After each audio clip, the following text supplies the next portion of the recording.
come adulti nelle scuole gesuitiche, ci dica qualche parola, come il nostro compromesso, il nostro lavoro oggi in Italia, nel mondo, può essere gesuitico, può essere evangelico. Coinvolgersi nella politica è un obbligo per un cristiano. Noi cristiani non possiamo giocare da Pilato, lavarci le mani. Non possiamo. Dobbiamo immischiarci nella politica, perché la politica è una delle forme più alte della carità, perché cerca il bene comune. E i laici cristiani devono lavorare in politica. La politica è troppo sporcata, ma io mi domando, è sporcata perché? Perché i cristiani non si sono mischiati con lo spirito evangelico? Quella è una domanda che ti lascio. È facile dire la colpa di quello, ma io cosa faccio, no? Ma è un dovere. Lavorare per il bene comune è un dovere di un cristiano. Vamos então refletir sobre a doutrina social da Igreja e a participação política dos cristãos. Como ponto de partida, tomamos o meu artigo, que também é objeto de estudo desse curso, a Octogésima Advência e a Pastoral Político-Social. Nesse artigo, por sua vez, partimos do chamado parágrafo 4, número 4, da Carta Apostólica de Paulo VI, chamada Octogésima Advência, que foi escrita para celebrar os 80 anos da Rerum Novarum. Nesse número 4, o parágrafo 4, nós encontramos o seguinte texto. Perante situações assim tão diversificadas, afirma Paulo VI, torna-se-nos difícil tanto o pronunciar uma palavra única, como o propor uma solução que tenha um valor universal. Mas isso não é ambição nossa, nem mesmo a nossa missão. É às comunidades cristãs que cabe analisar com objetividade a situação própria de seu país e procurar iluminá-la com a luz das palavras inalteráveis do Evangelho. A elas cumpre aurir princípios de reflexão, normas para julgar e diretrizes para a ação na doutrina social da Igreja, tal como vem sendo elaborada no decurso da história, especialmente nesta era industrial, a partir da data histórica da mensagem de Leão XIII sobre as condições dos operários, da qual nós temos a honra e a alegria de celebrar hoje o aniversário. O que o Papa Paulo VI afirmou até aqui? Primeiro, que não é missão do Papa apresentar uma solução universal, válida em todo tempo e lugar, para a questão social. Mas ele diz que não se dá só porque é algo complexo. Não pode ser porque é uma questão de princípio. Não é nem mesmo a nossa missão, diz o Papa. Por outro lado, ele vai afirmar que cabe às comunidades cristãs analisar com objetividade a situação própria, iluminar a luz do Evangelho, aurir na doutrina social da Igreja, princípio de reflexão, norma para julgar e diretrizes para a ação. O que significa que o sujeito desse agir é as comunidades cristãs, a comunidade como um todo. Bom, que passo ela deve seguir? Primeiro, análise, o que ele chama análise objetiva da situação, ou seja, buscando todos os recursos oferecidos pelas ciências sociais, pelas ciências humanas, procurar compreender a situação local e a situação do mundo. Uma vez compreendida essa situação, a comunidade deve o quê?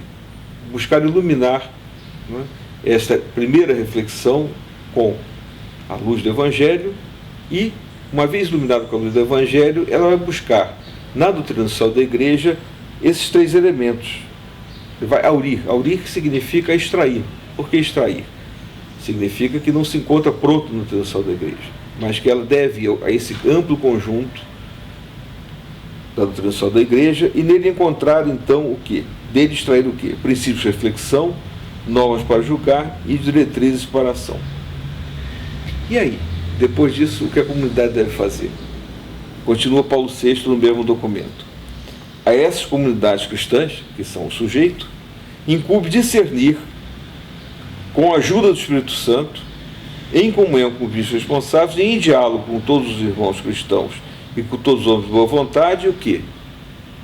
As opções e os compromissos que devem tomar para realizar as transformações sociais, políticas e econômicas que se apresentam como necessárias e urgentes e não poucos casos. Então, a comunidade, depois desse processo de reflexão, ela vai buscar, e para isso o Papa garante o auxílio do Espírito Santo, buscar o quê? E como? Em comunhão com os bispos e em diálogo com todos, em diálogo com os outros irmãos cristãos, em diálogo com todos os homens e mulheres de boa vontade, que inclui inclusive aqueles que não têm prática religiosa. Nesse diálogo, comunhão com os bispos e diálogo com todos, vai buscar então discernir quais opções concretas devem tomar. Portanto, não se trata da comunidade cristã inventar alguma coisa própria e impor aos outros, mas de buscar nesse diálogo, a partir da sua reflexão, discernir as opções concretas que devem tomar. Esse é o ponto de partida. E é muito interessante que nesse documento o Papa Paulo VI refere-se o tempo todo à comunidade cristã, aos cristãos. Ele não se refere tão pouco apenas ao laicato. Então, ele significa que o quê? Que esse processo é um processo que envolve toda a igreja, não apenas uma parte da igreja, nem a hierarquia apenas, nem apenas o laicato, mas toda a comunidade cristã. E toda a comunidade cristã é envolvida nesse processo de discernimento para então decidir quais caminhos tomar na atuação no mundo. Bom, esse é o ponto de partida. Quando nós vamos um pouco mais adiante no texto, nós percebemos o enorme cuidado que Paulo VI tem com a relação que deve ter entre a comunidade cristã e a política. A política não pode ser uma forma da comunidade cristã impor aos outros um determinado modo de agir, sobretudo no campo individual, no campo das opções que diz respeito àquilo que a gente chamaria da moral individual. Isso remete a um outro ponto, ao desenvolvimento na tradição da Igreja da relação entre a Igreja e o Estado no paradigma democrático. Isso tem uma longa história. A Igreja faz a plena recepção do paradigma jurídico dos direitos humanos apenas com João 23, na parte interna. Foi um longo percurso. E ela aceita plenamente o paradigma democrático apenas ao final do Concílio Vaticano II, no documento sobre a liberdade religiosa, número 7 do documento chamado Dignitatis Humanae. O que significa essa aceitação do paradigma democrático? Aceitação da ideia da soberania popular, mas não só isso. Significa a renúncia da tentação de nós usarmos o Estado com o seu poder coercitivo para impor a moralidade individual. Esse é o ponto central. Então, esse agir cristão no mundo, ele tem a ver com o quê? Ele tem a ver com aquilo que é próprio que nós devemos esperar do Estado, que é a garantia da justiça e dos direitos humanos. Esse é o ponto de evolução, conforme também outros textos que vocês estão estudando durante esse curso, é o ponto de evolução da doutrina social da Igreja. O que significa isso? Para chegar aí, houve um grande trabalho, um trabalho de anos, onde uma das figuras centrais foi o teólogo norte-americano John Courtney Murray. Nos anos, final dos anos 50 e anos 60, e aí o ponto central foi a eleição do presidente John Kennedy nos Estados Unidos, houve um grande debate nos Estados Unidos sobre se um católico poderia ser ou não presidente dos Estados Unidos. Por quê? Porque até então o paradigma vigente, o paradigma leoniano da relação Igreja e Estado, não aceitava plenamente a ideia da liberdade de opinião e expressão. Por que isso? Né? Estávamos dentro de um paradigma que pensava a relação entre lei e moralidade da seguinte maneira. A lei eterna, o plano da criação em Deus, se inscreve no criado através da chamada lei natural. E nós somos auxiliados na revelação, onde se encontra a lei divina, a melhor compreender essa lei natural, que é o mundo conforme, né, Deus gostaria que fosse, ou como Deus criou. E a lei humana, chamada de positivo, deveria ser a tradução legal da lei natural e da lei divina. Além disso, havia um aforismo onde se afirmava que o erro não gera direito. Portanto, a lei não poderia, né, deixar que um erro vicejasse.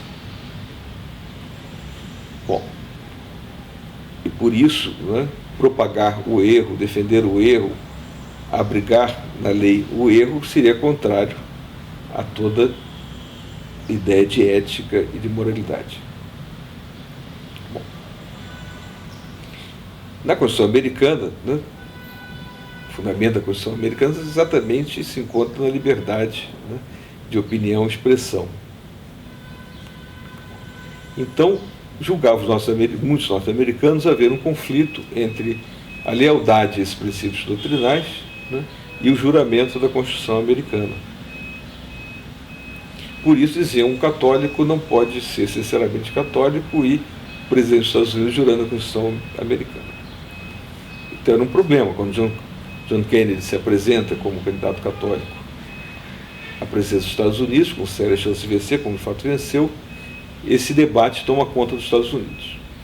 E foi o teólogo John Cortenbury, jesuíta, que vinha trabalhando desde os anos 40, 50, né, essa temática, que de certa maneira abriu para uma outra possibilidade.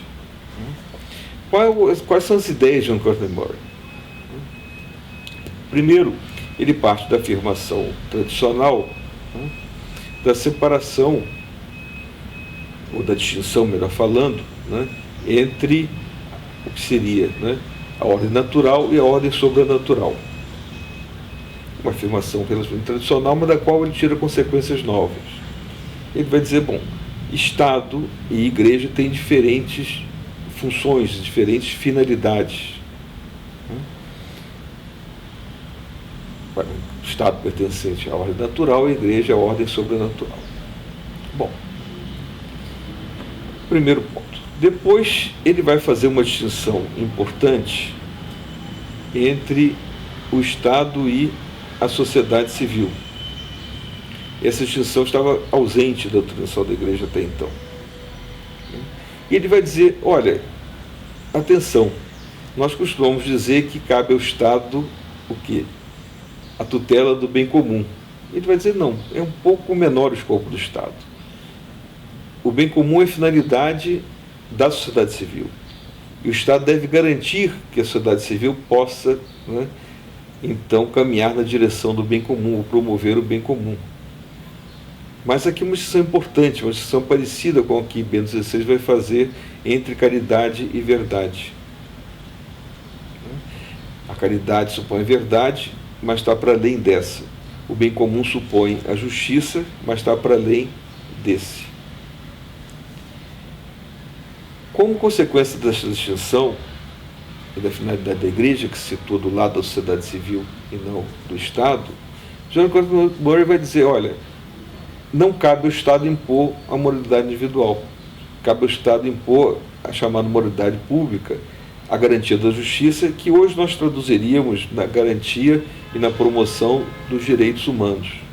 Claro que numa compreensão ampla dos direitos humanos em todas as suas dimensões, política, civil, econômico, social, direitos difusos, né, ecológicos, há uma certa proximidade grande entre o bem comum e a garantia e a promoção dos direitos humanos. Mas tem sempre algo que vai além. Esse algo que vai além, né, é aquilo que não cabe ao Estado garantir. Quando se estava debatendo a questão da liberdade religiosa, existiam dois caminhos que se podiam tomar, e que de fato se tentou tomar durante o Concílio Vaticano II. O primeiro, representado por Maria Francesa, era aquele de discutir, né, teologicamente o lugar das outras religiões. Se tivéssemos ido por esse caminho, teríamos talvez avançado mais na teologia do lugar interreligioso, coisa que só se fez nas décadas de 80 e 90. Tentou-se por aí, mas foi chegando a situações controversas, conseguia resolver bem. E aí reconvocaram Jean Cortemore, que havia sido primeiro convocado, depois desconvocado, para o Concílio Vaticano II nesse final. Já estava bastante doentado, né? E aí o documento adotou sua perspectiva, que não colocava em discussão, né, o valor das outras religiões, mas colocava em discussão a relação entre o Estado e a Igreja. E, basicamente, a teologia do Chico Cortemore vai se encontrar no número 7 da Dignitatis Humana, né, que um texto que praticamente recolhe, né, a teologia de Jean Cortemore. Ali, o que se vai dizer? Não é? Aqui.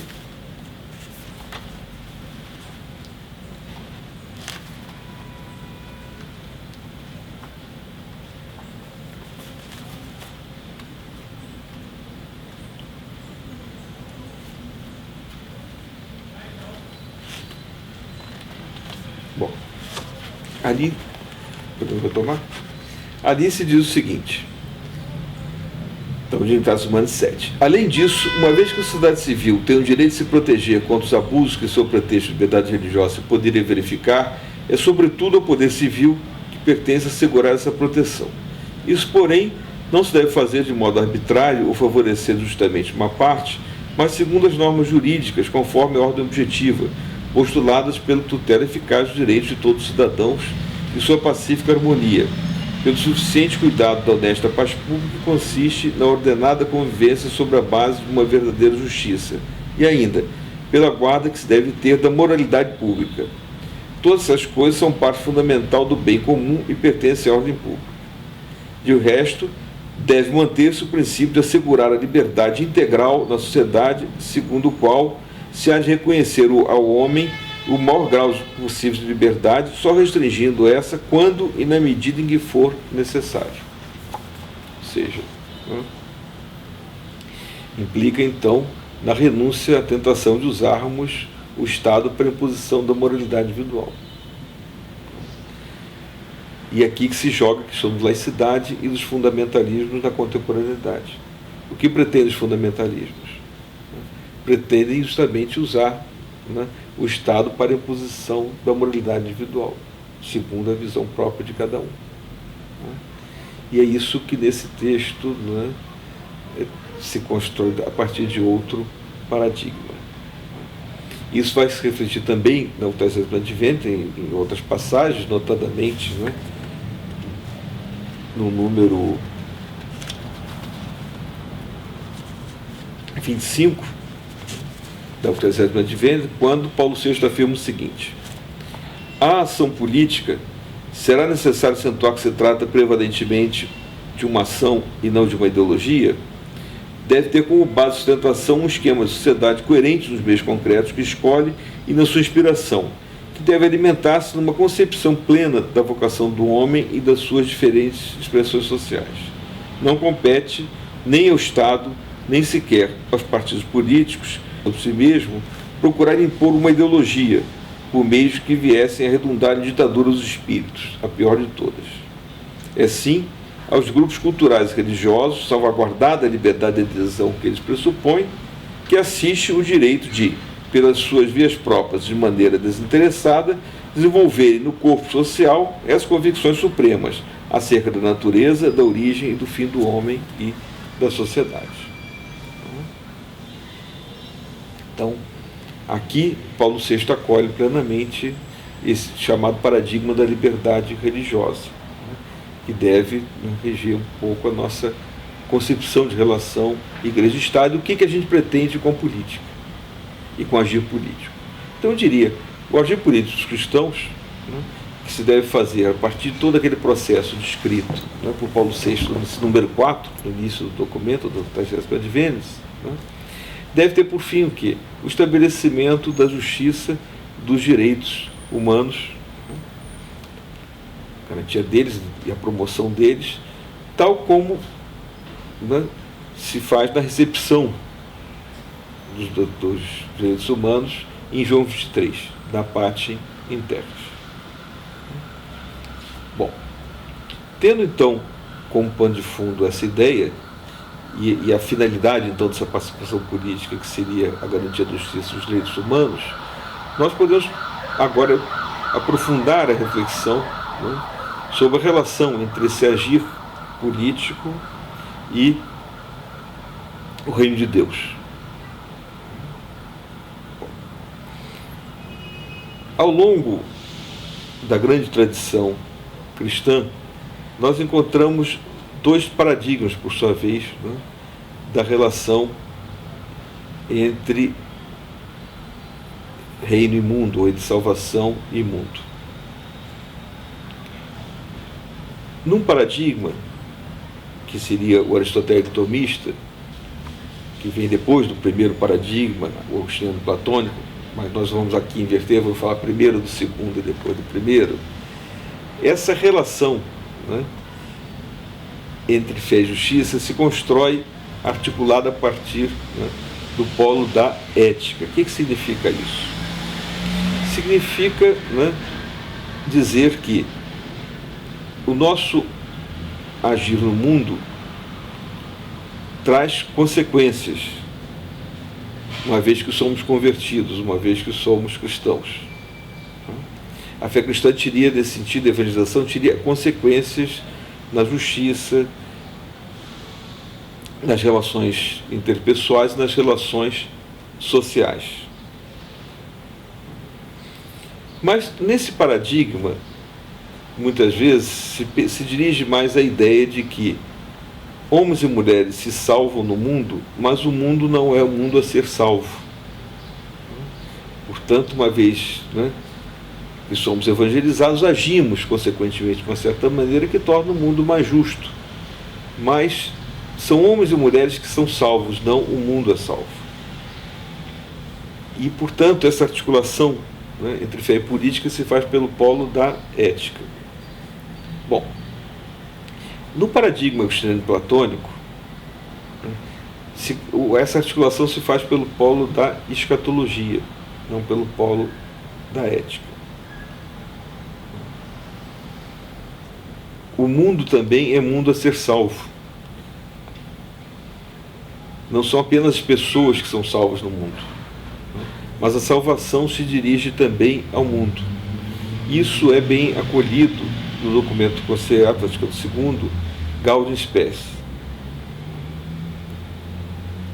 Portanto, quanto mais, né, nós transformamos o mundo e suas relações em relações mais justas, mais o mundo se torna sinal do reino. Sinal aqui no sentido sacramental. Ele se torna sinal do reino. Nesse sentido, ele se aproxima do reino, ainda que sempre haverá uma enorme diferença entre o reino e o mundo. Mas o mundo pode se tornar mais opaco ou mais transparente em relação ao reino. Aqui, na modernidade, na contemporaneidade, nós deveríamos pensar na questão da relação entre duas coisas, né? Uma coisa é quando nós falamos de relacionamento. Aliás, o Papa Francisco, no seu documento A Alegria do Evangelho, né, também aborda esse tema. Uma coisa é quando nós falamos de relacionamento. Outra coisa é quando nós falamos de relações sociais. São duas coisas distintas. Mudar o coração das pessoas muda relacionamento. Mas para mudar relações sociais é preciso mudar estruturas.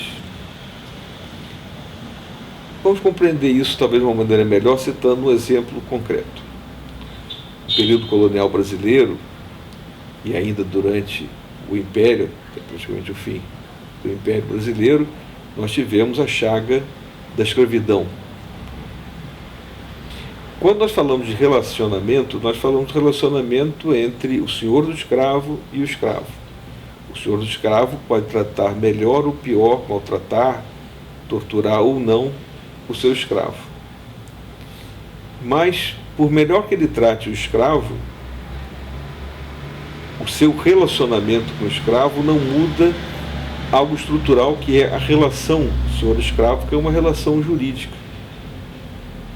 Então, quando nós falamos dessa relação estrutural, jurídica, nós estamos falando de relação social. E depois, outra coisa, como ele, pessoalmente, dentro desse marco, tratava o escravo. Então, atuar no nível do relacionamento não muda a relação. É preciso algo diferente para mudar a relação. É preciso mudar as leis, mudar uma estrutura econômica e jurídica. Então, quando, a partir do paradigma agostiniano platônico, nós pensamos na circulação pelo polo da escatologia, significa que o agir cristão no mundo não se dirige apenas a mudar relacionamentos, que também são importantes, mas a mudar relações sociais. E ao mudar essas relações sociais de relações mais injustas a relações mais justas, é onde se efetua, então, essa passagem de uma maior opacidade a uma transparência para o reino de Deus. Dizer isso significa dizer o quê? Nós temos duas maneiras distintas de pensar a evangelização. Se nós pensamos a evangelização a partir de um paradigma, a evangelização significa apenas a conversão dos corações. E como se esse fosse o ponto final. E se transformando relacionamentos, nós estivéssemos então dando conta das transformações todas possíveis. E outras transformações fossem apenas consequências de transformações dos relacionamentos. Quando nós pensamos a partir do outro paradigma, não. Evangelizar significa mudar o coração das pessoas, mas também mudar as estruturas do mundo. Também mudar estruturas econômicas e sociais do mundo. E que isso é parte da evangelização e não consequência da evangelização. Então, a evangelização tem múltiplas dimensões. E uma dessas dimensões importantes é a mudança do mundo de suas estruturas de pecado, que são, em parte, fruto do pecado individual, mas estão muito para além desse e, por sua vez, produzem pecado individual. Mas elas, em si, são a inscrição do mal no mundo. Então, esse agir político dos cristãos visa, e, portanto, é parte da evangelização, não consequência da evangelização, e visa a mudança dessas estruturas também. Então, esse seria um ponto importante. Por quê? Porque nós não estamos falando que esse agir político é uma opção, ou é um plus, ou é um mais, mas sim que é parte necessária da evangelização. Mas de que maneira? Aí voltamos a Paulo VI e ao paradigma da igreja religiosa. De que maneira? Esse agir cristão no mundo, feito a partir, que tem como sujeito a comunidade eclesial, conforme Paulo VI falava,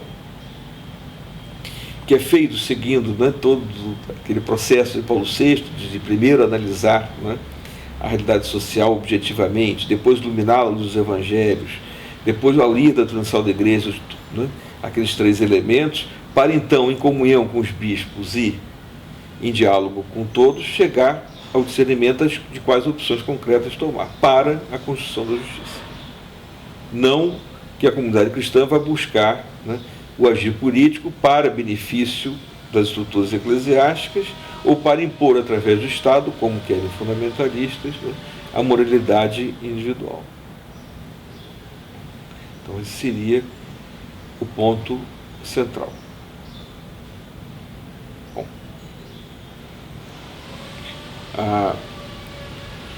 esse elemento, né, nos leva a refletir sobre a ação da Igreja do Brasil nas últimas décadas, e tem se regido justamente por esse paradigma.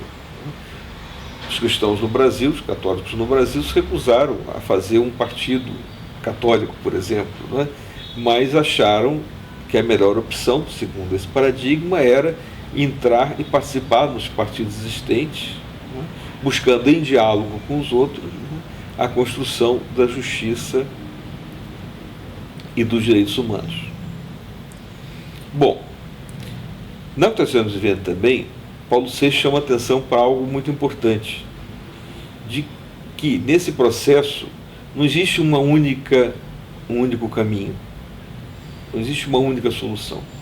Paulo VI afirma, né, enquanto a verdade é uma, o compromisso do cristão no mundo pode tomar múltiplos aspectos, ou seja, uma diversidade de opções.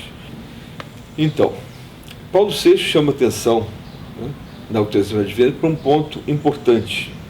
No número 50 desse documento, ele nos diz o seguinte: nas diferentes situações concretas e tendo presente as solidariedades vividas por cada um, é necessário reconhecer uma variedade legítima de opções possíveis.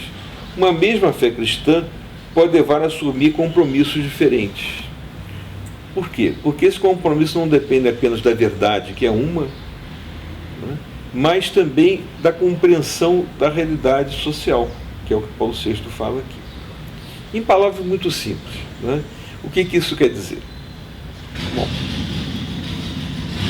nós vamos reconhecer no Evangelho, nas Sagradas Escrituras, né, e na tradição, um conjunto de valores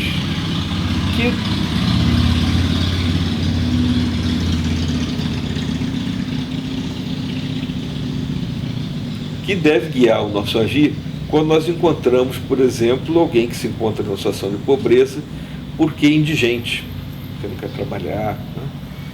Também encontramos um conjunto de valores que vai nos dizer o que nós devemos fazer diante de pessoas que se encontram na pobreza porque não tiveram acesso à instrução, né? Também vai nos dizer o que fazer se nós encontrarmos um grupo de pessoas que estão na pobreza porque são oprimidos por um sistema econômico injusto. Também vamos encontrar, talvez, ou certamente, valores que nos guiam diante do que fazer quando encontramos pessoas que foram excluídas do sistema econômico, jogadas, né, à margem, jogadas fora desse sistema econômico. Elas tema que o Papa Francisco, né, chama muita atenção em seu documento A Igreja do Evangelho. Mas nem as Escrituras nem a tradição vão nos dizer se a Maria e o João que encontramos na pobreza, caídos na rua, são pobres porque indigentes, indolentes, oprimidos ou excluídos. Quem vai nos dizer isso?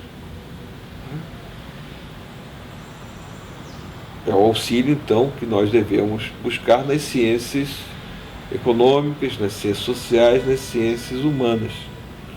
Por isso, Paulo VI falava, no número 4, que primeiro a comunidade cristã deve buscar, né, o que? Interpretar com objetividade a realidade na qual se encontra. E por isso, de um mesmo conjunto de verdades, de valores, nós podemos chegar a compromissos diferentes, porque depende também da interpretação que nós damos à realidade social. Existe um conjunto de interpretações possíveis e legítimas, e, claro, outras extremadas que não são possíveis, né, de você ter uma ideia da realidade. Né? Por isso, Paulo VI fala, buscar, interpretar com objetividade, não a partir do que eu acho, né? Não, todo mundo que é pobre, porque isso, porque aquilo, não. Buscar entender as causas da pobreza que existem na nossa realidade. Mas ali também um leque de opções é possível. É possível abraçar uma tendência econômica, sociológica, que leva a um certo uso de interpretações, ou outra, e aí vai haver uma disputa, né, no campo, né, das interpretações. Isso, quer dizer, nos deve levar também a pensar num pluralismo do agir cristão. O agir cristão, né, mesmo passando por todo aquele processo que ele escreve Paulo VI, ele não leva a uma só conclusão.